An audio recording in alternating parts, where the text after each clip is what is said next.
ঘটনা ঘটে। আমি সেদিন ঝাড়গ্রামে ছিলাম, কিন্তু আমার কাছে যখনই কলকাতা পুলিশ কমিশনার খবরটা দেয়, আমি সঙ্গে সঙ্গে তাকে বলি যে এটা খুব নক্কারজনক ঘটনা এবং খুবই বেদনাদায়ক ঘটনা।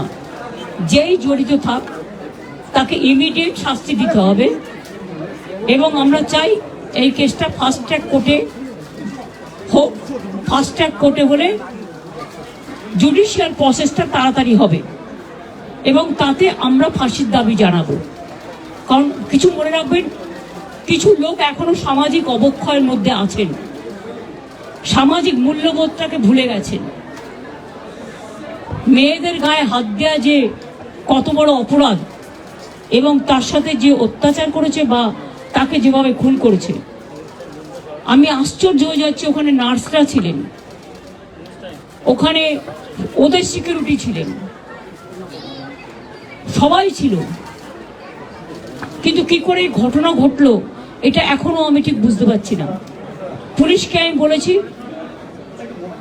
বাবা মাও যেটা আমাকে বলেছেন যে ওদের ভেতরেই কেউ আছে। যদি ভেতরে কেউ থাকে, কারো প্রতি সন্দেহ হয়, যারা ছিল, যারা ওর বন্ধু বান্ধব, তাদেরকে সবাইকে ডেকে কথা বলবে এবং যিনি ফোন করেছিলেন প্রথম বাড়িতে তাকেও ডেকে কথা বলবেন। আজকে প্রিন্সিপাল নিজে রেজিগনেশন করে দিয়েছিলেন, বলছিলেন যে আমার বাড়িতেও তো বাচ্চারা আছে, যেভাবে আমাকে গালিগালাজ করা হচ্ছে।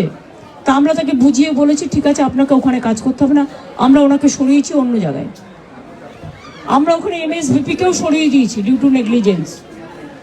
আমরা হাসপাতাল থেকে হেড অফ দ্য ডিপার্টমেন্ট, যে চেস ডিপার্টমেন্ট, তাকেও সরিয়ে দিয়েছি এবং পুলিশ পোস্টে যে ACP ছিলেন তাকেও সরিয়ে দিয়েছি।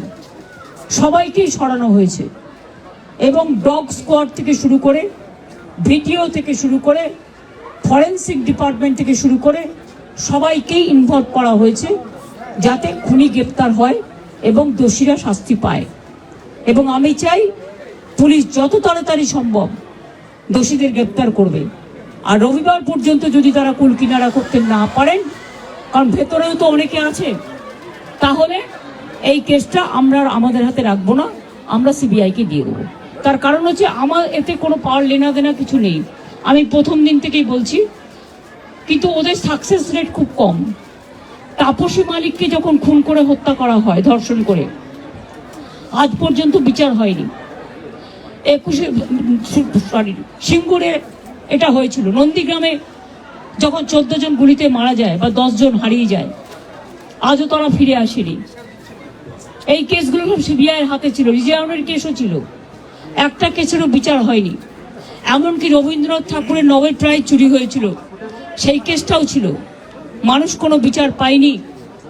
কিন্তু তবু মানুষের স্যাটিসফ্যাকশনের জন্য যদি কেউ ভাবতে পারে যে পুলিশ ঠিক মতো করতে পারছে না, যদিও Calcutta police is the best police in the world, তাদের তদন্তের যে সিস্টেমটা এবং সবচেয়ে ভালো অফিসারকে লাগানো হয়েছে সমস্ত কিছু দিয়ে।